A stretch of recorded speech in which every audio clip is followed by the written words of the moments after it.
Om Swastiastu. Assalamualaikum warahmatullahi wabarakatuh. Salam sejahtera untuk kita semua. Salam Namo Buddhaya. Baik, rekan-rekan handai tolan dimanapun Anda berada di seluruh negeri, seluruh Nusantara, termasuk saudara-saudara kita yang tinggal di luar negeri, sebagai pahlawan devisa, ya. Saudara-saudara kita yang di luar negeri, yang bekerja di luar negeri sebagai pahlawan devisa. Jadi ini pada sore hari ini, ya memang saya baru bangun, ya istirahat karena hari raya.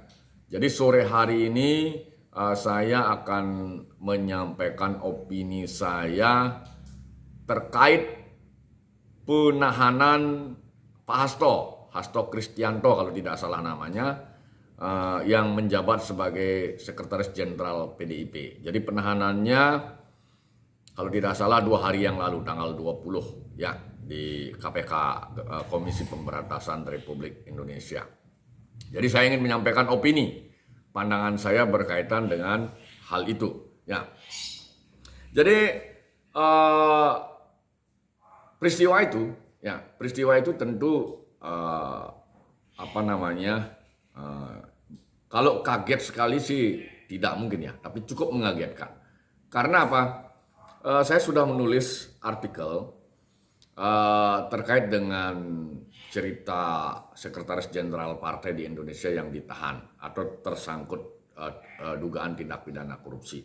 Jadi penahanan Pak Hasto ini bukan kali pertama di Indonesia. Jadi sebelumnya ada pernah Pak Rio Capella dari Sekjen Nasdem, kemudian Pak Johnny G. Plate, Sekjen Nasdem juga. Kemudian Pak Idrus Marhan, tapi berhenti dulu dia jadi Sekjen, kemudian jadi Menteri. Nah pada saat jadi Menteri itu dia kena permasalahan tipikor. Jadi ini bukan hal baru di negeri ini. Namun demikian, tentu peristiwa itu beda-beda.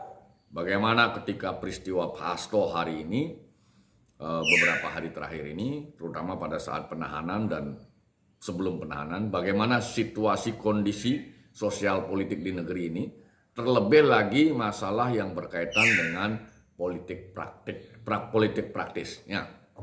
Itu tentu berbeda. Peristiwa Pak Hasto, peristiwa Pak Rio Capella, peristiwa Pak Johnny G. Plate, peristiwa Pak Idrus Marham. Ya. Dan 4 peristiwa itu tentunya mempengaruhi internal partai, ya internal partai terpengaruh. Kemudian karena ini urusannya juga dengan persepsi publik, ini juga akan bisa berdampak terhadap elektoral partai, ya. Nah, bersyukurlah Nasdem dan Golkar yang terlebih dahulu tertimpa persoalan seperti itu, tapi Nasdem dan Golkar mampu melewati hal itu. Nah, pada sore hari ini saya lebih akan menyoroti tidak dari perspektif learning organization, ya pembelajaran organisasi tidak. Tapi saya lebih menukik pada permainan politik praktis yang kaitannya dengan kekuasaan. Nah, ini sebenarnya yang paling menarik dan saya suka sekali mengamati yang seperti ini. Jadi saya sebagai pengamat, ya. Jadi tentu peristiwa penahanan Hasto ini tidak ujug-ujug. Judulnya pasti dugaan gratifikasi kasus Harun Masiku. Jadi sebelum tanggal 21 Februari ada peristiwa-peristiwa sebelumnya. Ya. Peristiwa-peristiwa sebelumnya apa? Di luar permasalahan tindak pidana korupsi, ya, di luar persoalan gratifikasi dengan Harun Masiku. Di sana nuansanya lebih politik, ya. Contohnya pengakuan Hasto yang viral di media sosial mengatakan bahwa mungkin saja, saya yang menambah kata mungkin, tapi Hasto bahasanya beda, silakan Anda searching di Google. Jadi terutama yang ditekankan oleh Hasto pada penyampaiannya itu, Pilpres 2024 2 putaran, tidak 1 putaran. Nah berarti patut diduga angka Pilpres kemarin itu tidak 58%, tidak 24%, tidak 16%. Ini tentu menjadi pertanyaan publik termasuk saya. Sebenarnya gimana? Ya, terlepas kita semua sudah mengakui keputusan KPU RI kemarin sehingga sudah disahkan siapa yang memimpin. Tapi ini dalam konteks ilmiah akademis kita ingin tahu. Ya, ini kaitannya dengan sejarah perpolitikan tanah air. Nah, itu poin pertama yang perlu dicermati berkaitan dengan penahanan Hasto. Jadi peristiwa yang sebelum penahanan. Kemudian peristiwa kedua, penyampaian Koni Rahakundi, ya, yang mengatakan bahwa dia telah mengamankan dokumen-dokumen penting di Rusia. Ya. Nah, ini sebenarnya dua peristiwa ini cenderung mengarah kepada pihak yang tidak cocok dengan PDIP. Ya. Secara institusi partai tidak cocok dengan ketua umum. Ya. Tentunya tidak cocok dengan partai. Ya, saya sebut saja langsung, cenderung mengarah kepada Jokowi. Ya.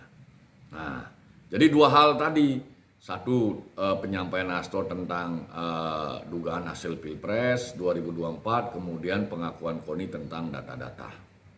Nah, berikutnya kita perlu cek apa yang akan terjadi setelah penahanan Hasto ini. Ya, tentunya kalau kita menggunakan manajemen perubahan, konsep manajemen perubahan pada perspektif Hasto dan PDIP, ini PDIP juga bisa terbelah dia dengan penahanan Hasto. Karena tidak mungkin internal PDIP itu 100% senang dengan Hasto. Pasti ada yang tidak senang, mungkin saja ada yang tidak senang dengan Hasto. Jadi bisa saja PDIP itu terbelah. Mungkin friksinya 3, ya. Gerbongnya Mas Prananda, gerbongnya Mbak Puan, ya, gerbong ketiga yang tidak Mbak Puan, yang tidak Mas Prananda, ya, mungkin ada minimal ada 3 gerbong di PDIP. Jadi tidak 100% mungkin akan sepakat dengan Mas Hasto. Nah, itu internal PDIP. Ini yang saya katakan itu PDIP itu harus mempedomani konsepnya Peter Seng, ya, ya kaitannya dengan pembelajaran organisasi itu, ya. Dia harus kompak di dalam, mau dibawa kemana PDIP berkaitan dengan penahanan Hasto ini, ya. Nah, Hasto juga punya perspektif dia. Jadi dua, Hasto sebagai personal, PDIP sebagai institusi, mau kemana? Ini gunakan manajemen perubahan. Apakah diam?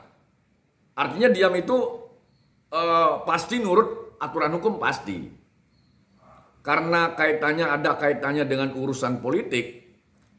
Apakah Hasto pada perspektif politik akan diam saja? Nah, itu pertanyaannya.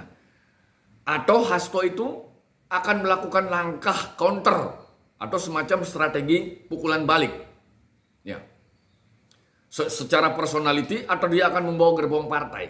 Nah, juga di PDIP seperti itu.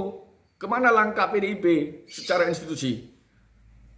Untuk proses hukum Hasto semua harus tunduk, harus berjalan. Tetapi untuk urusan politik, elektoral dan kekuasaan ke depan, upaya untuk pemeliharaan elektoral, upaya untuk 2029, ini harus dipikir oleh PDIP.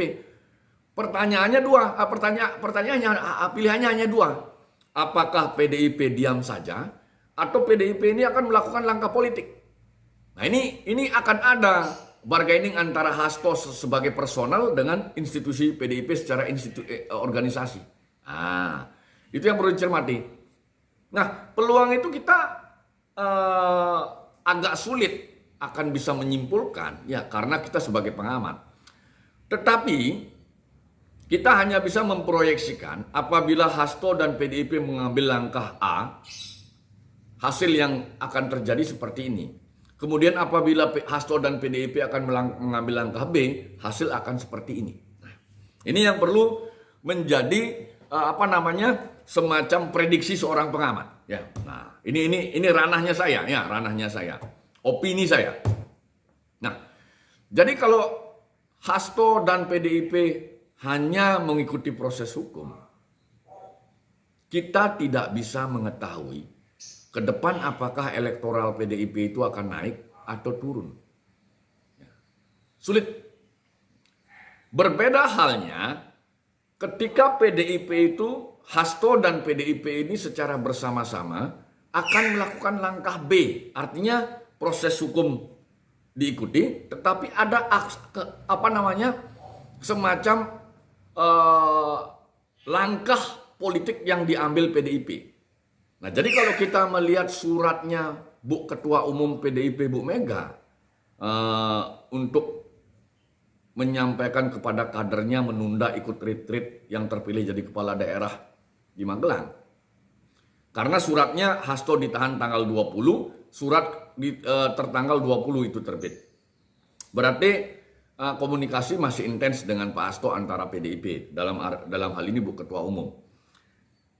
Langkah itu sudah dilakukan PDIP. Artinya pada hari H PDIP itu tetap mengikuti proses hukum dan PDIP melakukan langkah politik. Nah, pertanyaannya, apakah penerbitan surat untuk tidak ikut retreat ini langkah politik terakhir PDIP? Atau akan ada langkah politik berikutnya? Nah, dalam tulisan saya, artikel saya mengatakan,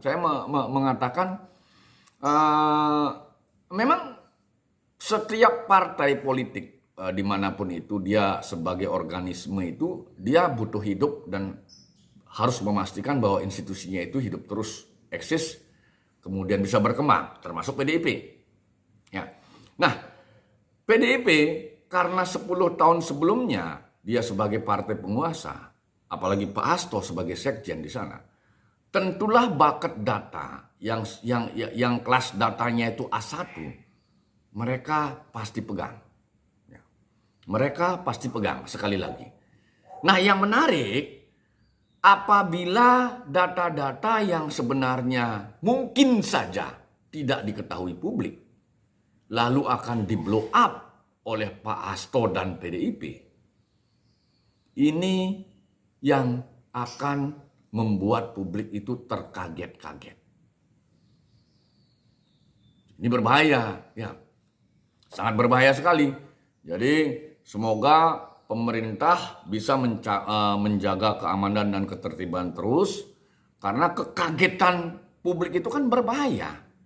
Ya, apalagi di kondisi ekonomi publik hari ini yang pandangan saya mungkin tidak sedang baik-baik saja. Ya, terakhir kemarin ribut tabung gas. Bagaimana kondisi ekonomi di grassroots, susahnya dapat uang, harga barang-barang naik, ya. Ini persoalan di grassroots. Nah, ketika keadaan di publik yang sedemikian rupa masalah himpitan ekonomi, kemudian pada saat yang sama bisa saja atau mungkin saja, contoh misalnya, sebagaimana penyampaian Pak Hasto tentang hasil Pilpres 2024. Belum lagi andai Pak Hasto dan PDIP punya testimoni baru atau bahasa hukumnya itu novum tentang hasil Pilpres 2019. Yang videonya itu sudah viral itu di Twitter, di X beberapa tahun lalu.